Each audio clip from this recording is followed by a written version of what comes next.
আজকের ভিডিওটা কালকা স্টেশন থেকেই শুরু করলাম। ফাইনালি আমরা পৌঁছে গেছি কালকা। আমরা এসেছিলাম হাওড়া কালকা নেতাজি এক্সপ্রেসে। তো এখন বাজে ভোর 6টা। ট্রেন একটু লেট রয়েছে। তো কোথায় যাচ্ছি সেটা এখনও বলছি না, সেটা সাসপেন্স থাকলো। তো চল। তোমাদেরকে তো আগের ভিডিওতেই বলেছি যে এই পুরো ট্যুরটা আমরা নিজেরাই প্ল্যান করেছি।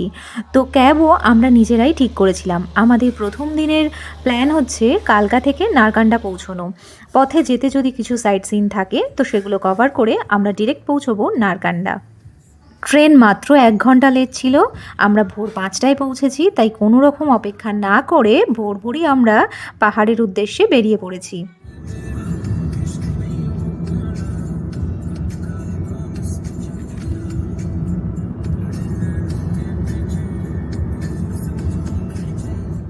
এই রাতের বেলা পাহাড়ে ওঠার অভিজ্ঞতা কিন্তু আমার জীবনে প্রথমবারই হচ্ছে। তো বেশ ভালো লাগছিল অন্ধকারকে দূরে ঠেলে গাড়ির আলোয় পাহাড়ে উঠতে। আর দেখতেই পাচ্ছ ধীরে ধীরে সকাল হচ্ছে। এই সকালের অনুভূতিটা কিন্তু একদমই অন্যরকম। আকাশটা একটু পরিষ্কার হতেই মনে হচ্ছিল কখন গাড়ি থেকে নামবো আর চারপাশটা একটু ভালো করে দেখব। আর দেখতেই পাচ্ছ তো আমরা একটা ফাঁকা জায়গা দেখে দাঁড়িয়েছি আর চারপাশটা এত ভালো লাগছিল। এই অনুভূতিটা মনে হয় আমরা সমতলের লোকেরাই বেশি ভালো করে বুঝবো। অনেকটা সময় এখানে কাটিয়ে প্রকৃতিকে প্রাণ ভরে উপভোগ করার পর মনে হচ্ছিল এইবার খিদেটা পাচ্ছে। তো যেহেতু আমরা ভোরবেলায় নেমে পড়েছিলাম ট্রেন থেকে, সেই অর্থে কিছুই খাওয়া হয়নি। তো এখন একটা রেস্টুরেন্ট দেখে দাঁড়াবো সকালে ব্রেকফাস্ট করার জন্যে। কেমন ঠান্ডা?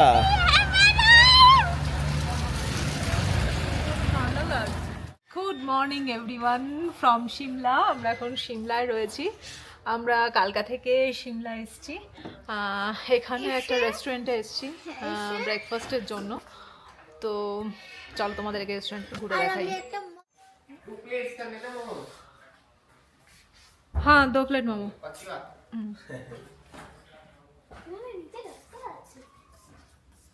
এসেছি ব্রেকফাস্টের জন্য।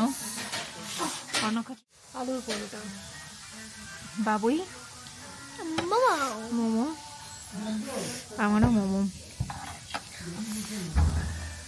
ভীষণ ঠান্ডা। আশা করা যায় ভালোই হবে মোমোগুলো খেতে। তো দেখা যাক। আলুর পরোটা কিন্তু বেশ ভালো খেতে, কি তাই তো? হ্যাঁ ভালো, ওই যে দেখছো না অলরেডি ফিনিশড। তো আজকে সিমলা এসে মোমো ট্রাই করবো। এতদিন নর্থ বেঙ্গলে খেয়েছি, বেশ ভালো। সিমলা মোমো খেয়ে দিচ্ছি।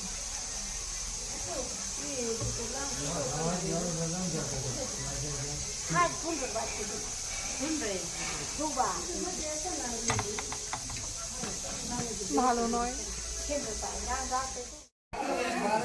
তখন মোমোটা এত ভালো খেতে ছিল যে আমি খেতেই পারি, সেই জন্য এখন আবার আলুর পরোটা অর্ডার করেছি। এটা বেশ ভালো খেতে, আমি এটাই খাবো। সিমলা এসে জানি না কে মোমো ট্রাই করেছো, একদম খেও না, খুব বাজে খেতে। ব্রেকফাস্ট করার পর আমরা আবারও বেরিয়ে পড়েছি। এবারে সামনেই পড়বে কুফরি। তো কুফরি ঘুরে নিয়ে তারপর আমরা আবারও যাত্রা শুরু করব নারকান্ডার উদ্দেশ্যে। কুফরি যেতে যেতেই রাস্তাটা এতটাই ভালো লাগছিল যে খানিকটা ভিডিও তোমাদের সাথে শেয়ার করছি। দেখো, আশা করা যায় তোমাদেরও ভীষণ ভালো লাগবে। এই যে দেখতেই পাচ্ছ আমরা কুফরি পৌঁছে গিয়েছি। কুফরি টপে যেতে গেলে তোমাদেরকে হয় ঘোড়া নাহলে 4x4 কার নিতে হবে। কুফরি টপে বিভিন্ন রকম অ্যাক্টিভিটিস রয়েছে আর সাথে তোমরা দেখতে পাবে 360 ভিউ। তো এখন যেহেতু স্নোফল সেরকম হয়নি, বরফ নেই, তাই খুব একটা ভালো ভিউ ওপরে পাবো না বলেই আমরা আর ওপরে গেলাম না। তোমাদেরকে তাও চার্জটা জানিয়ে দিই। ঘোড়া চার্জ হচ্ছে পার পারসন 1500 টাকা, আর 4x4 কার হচ্ছে 2000 পার পারসন। এখানে পাশেই বিভিন্ন রকম ফল কেটে বিক্রি করছিলেন। তো সেখান থেকেই আমরা পেয়ারা নিয়ে নিয়েছিলাম, শুধু দেখার জন্য যে হিমাচলে পেয়ারা খেতে কীরকম। তো একদমই অন্যরকম। কলকাতায় আমরা যেরকম মিষ্টি পেয়ারা পাই, এখানে কিন্তু ততটাও মিষ্টি নয়, একটু অন্যরকম খেতে। তো যাই হোক, পেয়ারা নেওয়ার পর পাশেই দেখতে পাচ্ছ খুব মিষ্টি একটা ডগি আমরা দেখতে পেয়েছি। তো ওর একটু ভিডিও নিয়ে নিলাম। আর তারপরে আমরা আবারও নারকান্ডার উদ্দেশ্যে চলতে শুরু করেছি। নারকান্ডার রুম আমাদের আগে থেকেই বুক করা রয়েছে। আর রুম বুকিংয়ের ক্ষেত্রেও কিন্তু আমরা কোনো ট্যুর অপারেটরের সাহায্য নিইনি, আমরা কিন্তু নিজেরাই বুক করেছি। হোটেল বুকিংয়ের ক্ষেত্রে আমরা যে জিনিসগুলোকে ফলো করি চলো তোমাদেরকে সেটাই শেয়ার করি।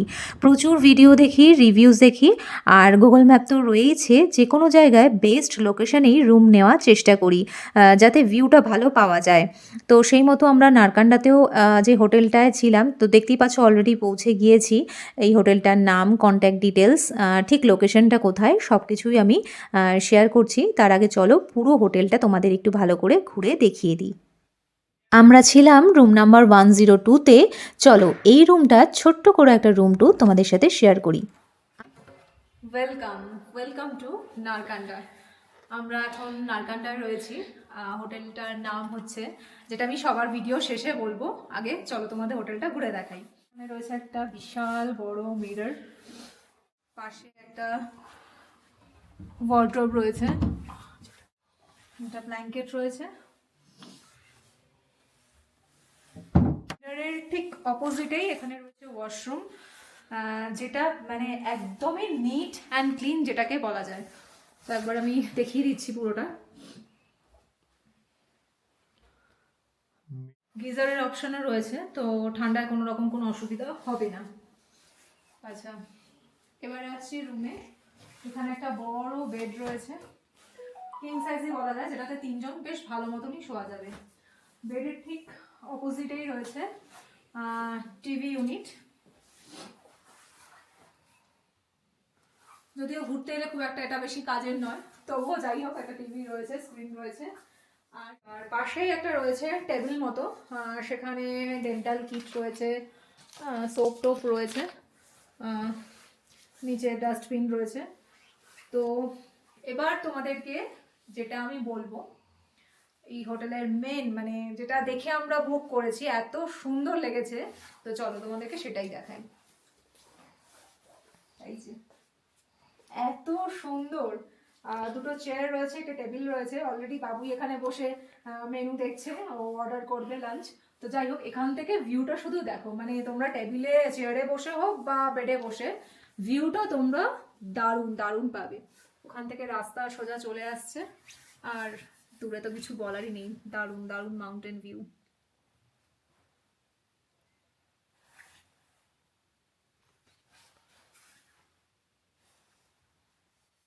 তো এবার তোমাদের বলে দিই এটা নারকান্ডায় কোথায় রয়েছে, হোটেলটার নাম কি। এটা আমরা নারকান্ডা থেকে একটু, নারকান্ডা মার্কেট থেকে একটু এগিয়ে আসতে হবে। তো এগিয়ে এলেই তোমাদের রাস্তার ওপরেই পড়বে দ্য নর্দার্ন মাউন্টেন রিট্রিট হোটেলটার নাম। তোমরা এটা অনলাইন বা অফলাইনও বুকিং করতে পারো। অনলাইনের আমি ওয়েবসাইট, ফোন নাম্বার আমি সব ডিটেলস দিয়ে দেবো। আর এছাড়াও তোমরা মেক মাই ট্রিপ, গো, বিবো সব কিছু থেকে বুকিং করতে পারো, এটা অ্যাভেলেবেল রয়েছে। এটা যেটা বেস্ট পার্ট, আমরা এটা বিশাল একটা ভালো ডিলে পেয়েছি, যেটা আমরা অনলাইনেই বুক করেছিলাম। তো এই রুমটার আমাদের পার ডে ট্যারিফ রয়েছে 1800 টাকা। তো এটা একটা ভালো ডিল, এই টাইমে তো অবশ্যই ভালো ডিল। তো তোমরা চাইলে বুকিং করতেই পারো, আর যদি ডিটেলস, ফোন নাম্বার কিছু লাগে আমি ভিডিও ডেসক্রিপশনে দিয়ে দেবো। এই হোটেলেরই নিজস্ব রেস্টুরেন্ট রয়েছে, সেখান থেকেই আমরা দুপুরের লাঞ্চ অর্ডার করেছিলাম। ভেজ ফ্রাইড রাইস, চিকেন 65, ওটা কি বাবুই? Chicken Manchurian. চিকেন মাঞ্চুরিয়ানটা বেশ ভালো খেতে, যার জন্য পাহাড়ে বারবার ছুটে আসা। সন্ধে নামতেই বাইরের ভিউটা একেবারে বদলে গেল। এরকম ভিউ দেখতে দেখতে সন্ধে চা খাওয়ার মজাই আলাদা। রাতে এখন বসে বসে সবাই মুভি দেখছি। ডিনার চলে এসছে, রাতের ডিনার পনির বাটার মশলা আর বাটার রুটি। এর মতো তো ওই দিনটা আমাদের এখানেই শেষ। তো আবার কালকে নতুন দিনের শুরু, আর কালকে আমরা যাব হচ্ছে কল্পায়। তো দেখা হবে কালকে নতুন ব্লগে।